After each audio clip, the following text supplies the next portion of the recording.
Limbah B3 bahan berbahaya dan beracun adalah sisa suatu usaha atau kegiatan yang mengandung bahan B3 yang dapat mencemarkan dan merusak lingkungan hidup, serta membahayakan kesehatan manusia.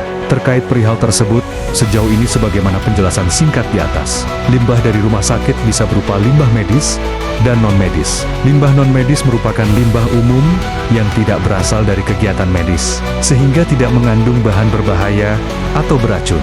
Beberapa contoh limbah non-medis adalah kertas, kardus, plastik, sisa makanan, dan sejenisnya.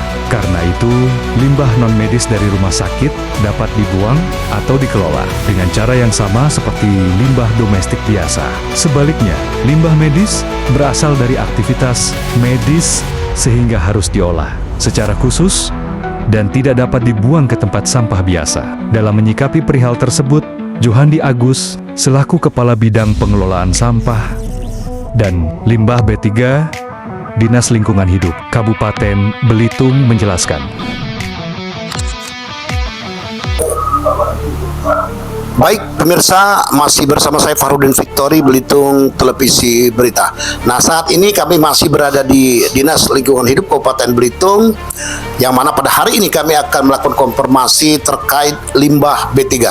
Tentunya kalangan masyarakat Belitung ingin mengetahui secara rinci bahan-bahan yang berupa limbah B3 ini seperti apa. Nah, di saat ini di sebelah kanan saya telah hadir yaitu Bapak Johan Agus Saputra yang merupakan Kepala Bidang Pengelolaan Sampah dan Limbah B3. Selamat siang Pak Johan. Siang Pak Farudin Victoria. Ya, sejauh ini Pak boleh disampaikan, ini diinformasikan kepada kalangan publik yang berbentuk limbah B3 ini seperti apa Pak? Baik, terima kasih. Selamat siang.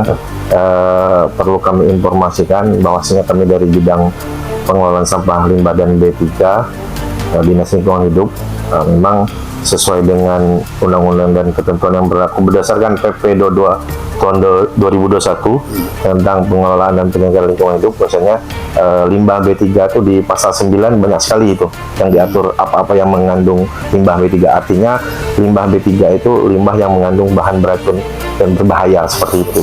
Nah, salah satunya adalah mungkin salah satunya ada bekas oli, aki, majun dan lain sebagainya. Seperti itu tergolong dalam kategori limbah B3 seperti itu. Nah, sejauh ini kan kewenangan daripada pihak lingkungan hidup ini terkait limbah B3 ini seperti apa Pak? Kewenangan? Sesuai dengan kewenangan kita dari Dinas Lingkungan Hidup yang ada di Kabupaten, fungsi dan tugas kita itu adalah menyelenggarakan dalam fasilitasi pemenuhan standar rincian teknis penyimpanan limbah B3 yang berskala di kabupaten. Seperti itu Pak Wahrudin, fungsi kita. Nah, sejauh ini Pak, untuk pengawasan ini kan tentunya dari perusahaan-perusahaan baik rumah sakit atau perusahaan swasta, rumah sakit milik pemerintah maupun swasta, ini tentunya ada limbah B3. Ya, betul. Nah, sejauh ini pengawasan yang telah dilakukan terkait tentunya ini kan dari pihak rumah sakit sendiri yang milik pemerintah maupun swasta tentunya bekerja sama dengan pihak ketiga. Ya. Nah, terkait pihak ketiga ini sejauh ini apa yang sudah dilakukan oleh pihak lingkungan hidup sendiri? Nah, saat ini sesuai dengan kewenangan kita hanya melakukan terkait dengan rincian teknis untuk persyaratan pemenuhan yang ada di kabupaten seperti itu. Nah, kalau untuk beberapa rincian teknis itu kan ditentukan dalam rincian teknis.